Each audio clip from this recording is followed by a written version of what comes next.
जय हिंद दोस्तों। Indian post ग्राम डाक सेवक की वैकेंसी आ गई है और इस बार पदों की संख्या भी अच्छी खासी है। लगभग 44,228 पदों पे आपकी वैकेंसी आई है और इसका आवेदन भी स्टार्ट हो गया है। आज के इस वीडियो में मैं इसी वैकेंसी के विषय में आप सबसे बात करूंगा। आप सबके मन में इस समय बहुत सारे सवाल होंगे, जैसे इसका कट ऑफ कैसे बनता है, इसका कट ऑफ कैसे निर्धारित किया जाता है और उसके साथ साथ कौन कौन सा स्टेट है जिसमें आपका कट ऑफ कम जाता है। जैसे बहुत सारे बच्चे होंगे जिनका 70% स्कोर है, किसी का 80% स्कोर है, किसी का 85% स्कोर है। तो ऐसे छात्र कहाँ से आवेदन करें, किस स्टेट से आवेदन करें कि इनका भी सिलेक्शन हो सके। आज के इस वीडियो में मैं इन सभी टॉपिक के विषय में आप सबसे बात करूंगा। मैं उम्मीद करता हूं कि आप सभी लोग इस वीडियो को लास्ट तक अवश्य देखेंगे। दोस्तों, यदि आपको यह वीडियो अच्छा लगे तो आप सभी लोग इस वीडियो को लाइक कर सकते हैं। अपने दोस्तों के साथ इस वीडियो को शेयर करना ना भूलें।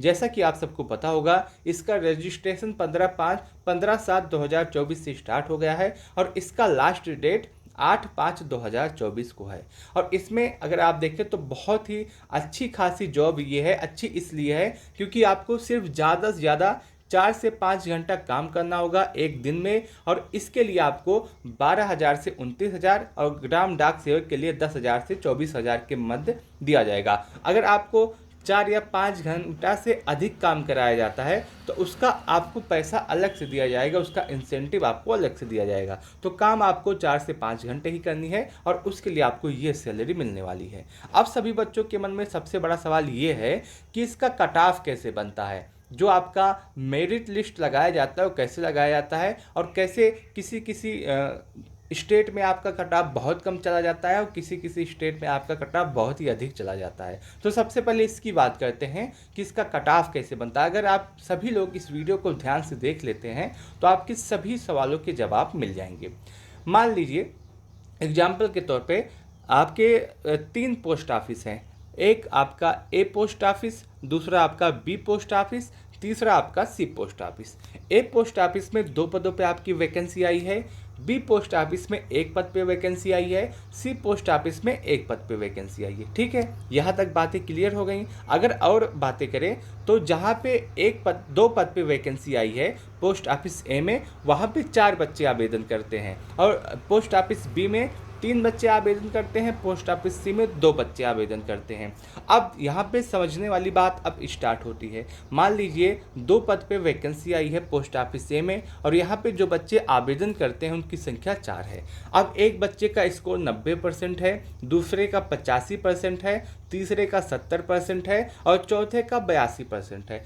अब सिलेक्शन होगा सिर्फ 2 बच्चों का, और जिसका कट ऑफ इन चारों बच्चों में सबसे अधिक होगा उसका सिलेक्शन हो जाएगा। मान लीजिए 2 बच्चे हैं, एक का 90 है, एक का 85 है, एक का 70 है और एक का 82 है, एक का 70 है। अब इसमें से जो सबसे अधिक कट ऑफ वाला बच्चा होगा उसका सिलेक्शन हो जाएगा। तो सबसे अधिक कट ऑफ इन 2 बच्चों का है, एक 90% वाले का, एक 85% वाले का। तो इन दोनों बच्चों का सिलेक्शन हो जाएगा, बाकी किसी बच्चे का सिलेक्शन नहीं होगा। और इस हिसाब से इस पोस्ट ऑफिस ए का जो कट ऑफ है वो 50 ही चला जाएगा, क्योंकि जो लास्ट बच्चा सिलेक्शन लेता है वही कट ऑफ इसका जाता है, वही मेरिट जाती है। मान लीजिए पोस्ट ऑफिस बी में 1 पद पे वैकेंसी आई है, 3 बच्चों ने आवेदन किया है। अब जो 3 बच्चों ने आवेदन किया है उसमें से जिसका कट ऑफ सबसे अधिक होगा उसका सिलेक्शन हो जाएगा। मान लीजिए यहाँ पे एक का 70% है, एक का 60, एक का 50। तो इसमें 70% वाले का सिलेक्शन हो जाएगा, 50 और 60% वाले जो बच्चे हैं वो बाहर हो जाएंगे। एक आता है पोस्ट ऑफिस सी, जहाँ पे 1 पद पे वैकेंसी आई है, जहाँ पे 2 बच्चों ने आवेदन किया है, एक का स्कोर 60 है, एक का 50 है। तो इसमें 60 वाले का सिलेक्शन हो जाएगा, 50 वाला बाहर हो जाएगा। बस इसी तरह से आपका कट ऑफ बनता है। लेकिन अगर आप समझे तो कट ऑफ में एक ट्विस्ट और है। ट्विस्ट ये है कि मान लीजिए पोस्ट ऑफिस जो ए है वहाँ पे 2 पदों पे वैकेंसी आई है। अब इसमें से 1 पद आपका ओबीसी का है और 1 पद आपका जनरल का है। ठीक, अब जब 2 पदों पे वैकेंसी आई है तो एक ओबीसी का बच्चा लिया जाएगा, एक आपका जनरल का बच्चा लिया जाएगा। मान लीजिए जो 90% वाला पाने वाला बच्चा है ये आपका जनरल है, जो 85% पाने वाला बच्चा है यह भी आपका जनरल है, और जो 70% पाने वाला बच्चा है ये आपका ओबीसी है, और 82% पाने वाला बच्चा है ये भी आपका ओबीसी है। तो ऐसे में किसका सिलेक्शन होगा? तो मैं आपको बता दूं कि इसमें जब एक सीट ओबीसी का है तो उसको ओबीसी ही फिल करेगा, और जो दूसरा सीट है वो जनरल का है तो उसको जनरल ही फिल करेंगे। जनरल में सभी लोग आ जाते हैं, चाहे ओबीसी चाहे एससी चाहे जो हो। अब इसमें सबसे अधिक नंबर पाने वाला बच्चा एक है, वो 90 पाया है और वो जनरल में है, तो इसका सिलेक्शन हो जाएगा क्योंकि इसका स्कोर सबसे अधिक है और जनरल के लिए एक पोस्ट भी खाली है। और दूसरा जो स्कोर है वो आपका 85% है और ये भी जनरल है, लेकिन इसका सिलेक्शन नहीं होगा क्योंकि जनरल की एक ही सीट थी जो कि आपकी फिल हो गई है। अब एक बच्चा 82 स्कोर पाया है जो कि आपका ओबीसी है, इसका सिलेक्शन हो जाएगा क्योंकि ये ओबीसी में सबसे अधिक स्कोर पाया है और ओबीसी की एक ही सीट है। तो इसी तरह से होता है। इस तरह से जो 85 नंबर पाने वाला बच्चा है उसका सिलेक्शन नहीं होगा क्योंकि यूआर की बस एक ही सीट आई है, और इसलिए आपका सिलेक्शन इस हिसाब से बनाया जाएगा और इसमें आपका कट ऑफ अब 82 चला जाएगा, मेरिट में 82 आएगा। ठीक है, मैं उम्मीद करता हूं कि आप सभी बातों को समझ लिए होंगे। आपके मन में जितने भी सवाल थे सभी सवालों के जवाब मिल गए होंगे कि आपका कट ऑफ कैसे बनता है, कैसे कट ऑफ बनाया जाता है। अब इसके बाद सवाल आता है कि आपको फॉर्म जो है कहाँ से फिल करना चाहिए जिससे आपका सिलेक्शन हो सके।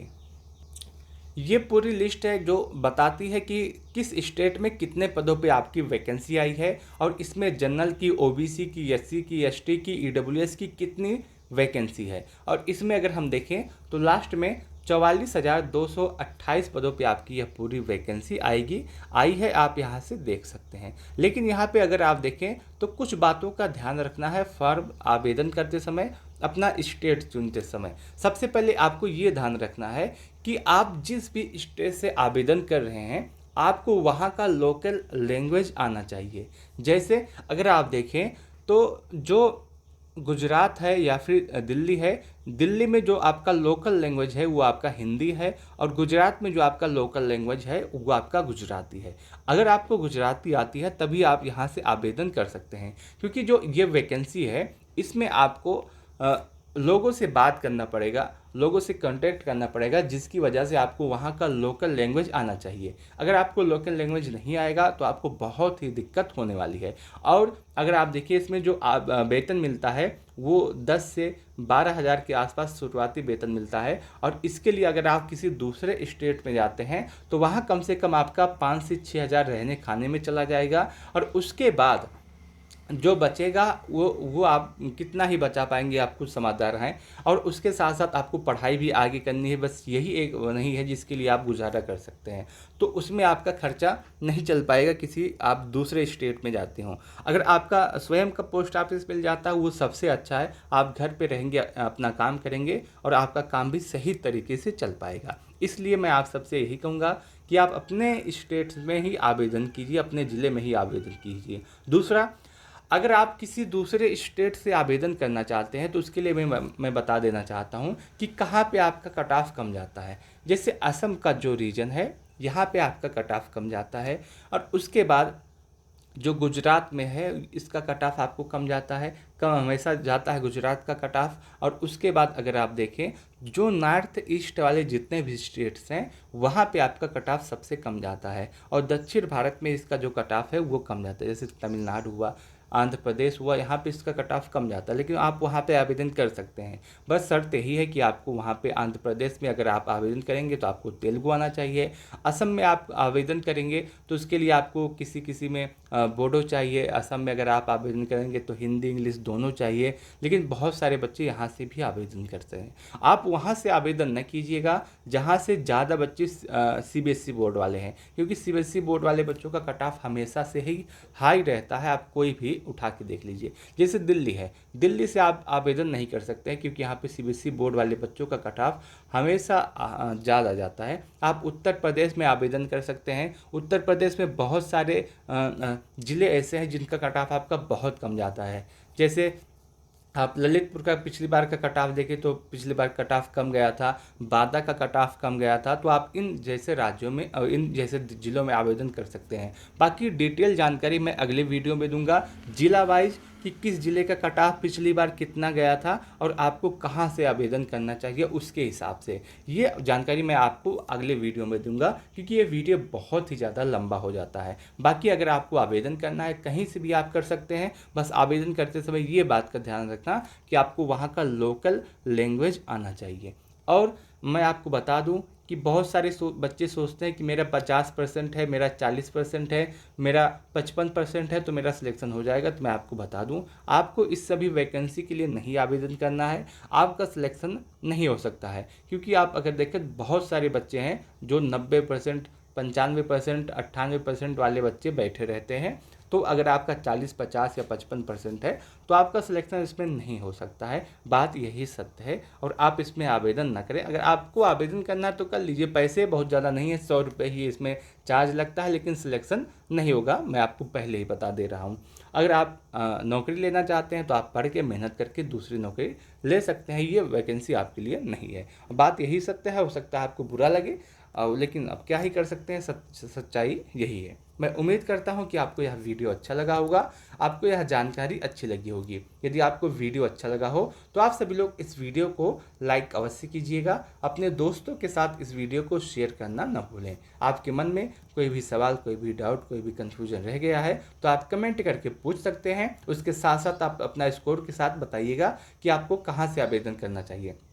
जैसे आप बताइएगा कि आप यूआर से हैं या फिर ओबीसी से हैं या फिर आप एससी से हैं या एसटी से हैं, आप कमेंट करके बताइएगा और अपना स्कोर भी बताइएगा कि आपका 70 है, 80 है, 85 है। मैं आपको बताऊंगा कि आपको कहां से आवेदन करना चाहिए। इस वीडियो को लास्ट तक देखने के लिए आप सबका बहुत बहुत धन्यवाद।